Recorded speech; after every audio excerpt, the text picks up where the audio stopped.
অনেক সময় আপনাদের কাছে হকাররা আসবে, হকাররা এসে ক্যামেরাগুলো ৮,০০০ টাকা করে দিব। হ্যাঁ, 1 কেজি ক্যামেরার দাম ৮,০০০ টাকা। তা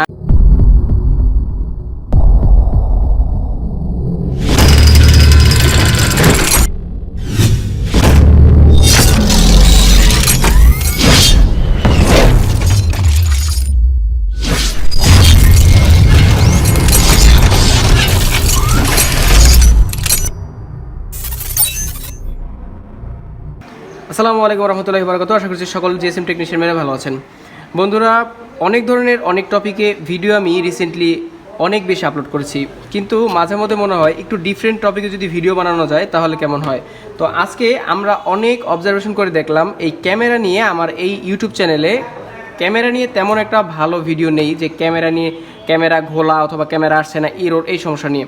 তো সাধারণত ক্যামেরা এই যে দেখতে পাচ্ছেন ঘোলা, হ্যাঁ, ক্যামেরা প্রচণ্ড পরিমাণে ঘোলা, একদমই অবস্থা খারাপ, টাইট। সেক্ষেত্রে আমরা যারা মোবাইল সার্ভিসিং টেকনিশিয়ান আছে কী করি, আমরা এখানে এটাকে পরিষ্কার করে দিই, তাই না? তো এখানে যখন আমরা পরিষ্কার করার পরও কাজ হয় না, তখন বুঝতে হবে আমাদের এই লেন্সটা ঘোলা হয়ে গেছে। তো আজকের এই ভিডিওতে পারফেক্টলি কীভাবে একটি লেন্স চেঞ্জ করতে হয়, লেন্স চেঞ্জ করার মাধ্যমে কীভাবে এটা মানে ক্লিয়ারভাবে করা যায়, আমরা আজকে আপনাদেরকে শিখিয়ে থাকবো কীভাবে পারফেক্ট একবারে ক্লিয়ার নতুন নিউ ক্যামেরার মতো এই সেট আপ করা যায়।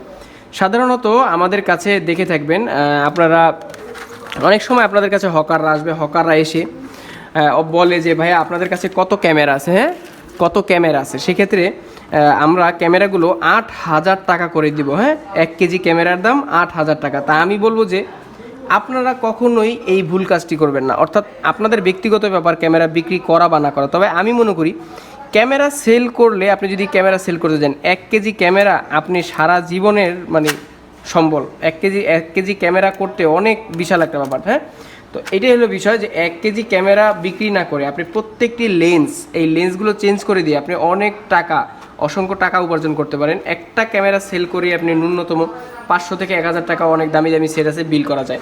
তো সেক্ষেত্রে আমি মনে করি যে আপনারা এই যে দেখতে পাচ্ছেন এই যে এই ক্যামেরাটা আমার পরে থেকে একটা বাতিল ক্যামেরা, কিন্তু এর লেন্সটা কিন্তু সম্পূর্ণ সচল। তো আমি কি করব, জাস্ট এই লেন্সটাকে এই লেন্সের ভিতরে ইনক্লুড করে দিব, এই লেন্সটা উঠে ফালিয়ে দিব আর এই লেন্সটাও এখানে বসিয়ে দেবো। কীভাবে সিস্টেম আমি তো সবাইকে দেখাচ্ছি। বিষয়টা হচ্ছে আপনাদেরকে সঠিক পরামর্শ দেওয়াটা হচ্ছে জিএসএম হৃদয় ভাইয়ের কাজ অলওয়েজ।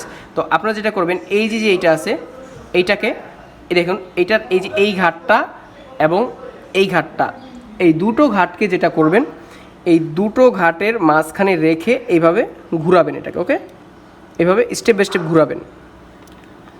ভালো হয় মোবাইলে ক্যামেরাটা অ্যাটাচ করা থাকা অবস্থায় যদি কাজটা করেন বেটার হয়, তাতে ক্যামেরাটা লড়াচড়া, ক্যামেরার রিবনটা লড়াচড়া কম খাবে। সেক্ষেত্রে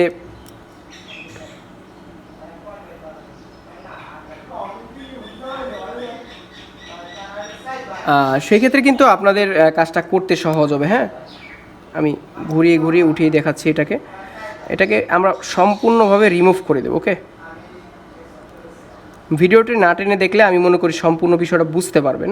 যারা টেনে দেখেন তারা আসলে কাজ করতে পারে না, যারা না টেনে দেখে তাদের রেজাল্ট ভালো দেখে, তারা কাজ বুঝে কাজ করতে পারে, শিখতেও পারে। ইউটিউব থেকে আসলে অনেক কাজই শেখা সম্ভব, জাস্ট একটু মনোযোগতা বাড়াতে হবে আপনাদের, কাজের প্রতি অগ্রসর গতি বাড়ালেই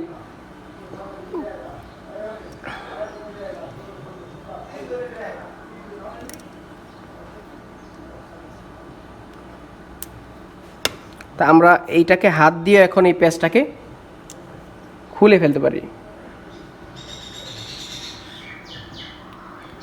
তো হাত দিয়ে এই পেজটাকে খুলবো। ওকে, খুলে ফেললাম। দেখতে পাচ্ছেন এখানে আমাদের ভিতরের যেই জায়গাটা এটা ফ্রেশ আছে, তার মানে আমাদের ক্যামেরাটা ওকে যেহেতু আসে। এখন হচ্ছে এই যে ক্যামেরাটা, এই ক্যামেরাটা যে লেন্সটা, এটা খুলে ফেলবো সম্পূর্ণভাবে, এটা থেকে আনপ্লাগ করে ফেলবো। ওকে,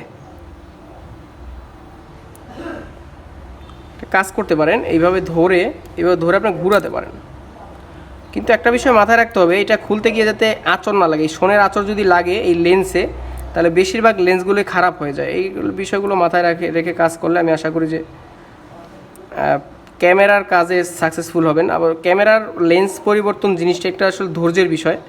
হ্যাঁ, ক্যামেরার লেন্স পরিবর্তন করতে হলে আপনার একটু পরিশ্রম, মানে সময় দিতে হবে। দেখতে পাচ্ছেন এই লেন্সটা কত সুন্দর আমি আনপ্লাগ করে ফেললাম। এখন জাস্ট এই লেন্সটাকে আমরা এখানে এই লেন্সের উপরে বসিয়ে দেবো। হ্যাঁ, বসিয়ে ঘুরাতে থাকবো। ঘুরিয়ে এটাকে যথাযথভাবে মিডল পয়েন্টে সেন্টারে রেখে এটাকে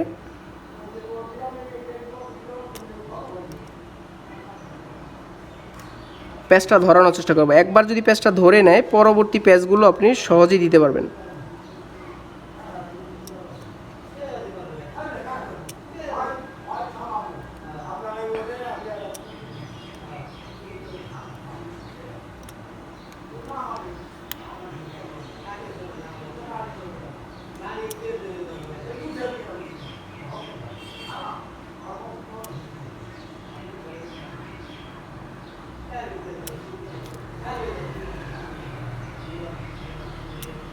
তো আমাদের ক্যামেরার লেন্স পরিবর্তন করা হয়ে গেছে। এখন জাস্ট আমরা দেখব ক্যামেরাটা আসে কিনা। হ্যাঁ, সো ফ্রেন্ডস, দেখতে পাচ্ছেন আমাদের এই ক্যামেরাটা একেবারে ক্লিয়ার, ঝকঝকা পকপকা, একেবারে ক্লিয়ার। হ্যাঁ, স্মুথ। এখন আমরা যে কোনো ফুটেজ খুব সহজেই সুন্দরভাবে নিতে পারি। এবং আমি মনে করি যে এইভাবে যদি আপনারা একটি কাজ করতে পারেন, তাহলে একটা কাস্টমারের কাছ থেকে আপনারা সঠিক বিলটা করে সাকসেসফুলি একটা কাজ ডেলিভারি করে দিতে পারবেন। আমি আমার ওই পুরনো ক্যামেরাটা দেখে কত সুন্দর চকচকা ঝকঝকা ফ্রেশ। এবং এই আশা করি বুঝতে পেরেছেন যে আপনারা পুরনো ক্যামেরাগুলো এত কম দামে বিক্রি না করে প্রত্যেকটি ক্যামেরার লেন্স আপনারা বেশি দামে সেল করতে পারেন কাস্টমারের কাছে। তাছাড়া মোবাইল সার্ভিসিং জগতে যারা রয়েছেন তারা তো বুঝেন যে আপনাদের কাস্টমার সাপোর্টটাও তাতে বাড়বে। আশা করি ভিডিওটা ভালো লাগছে। অবশ্যই ভিডিওতে লাইক না দিয়ে যাবেন না, কমেন্ট বক্সে জানাবেন এই ক্যামেরা নিয়ে দ্বিতীয় পার্ট চান কিনা, তাহলে দ্বিতীয় পার্ট তৈরি করব। তো ইনশাল্লাহ ভালো থাকবেন, সুস্থ থাকবেন, আল্লাহ হাফেজ।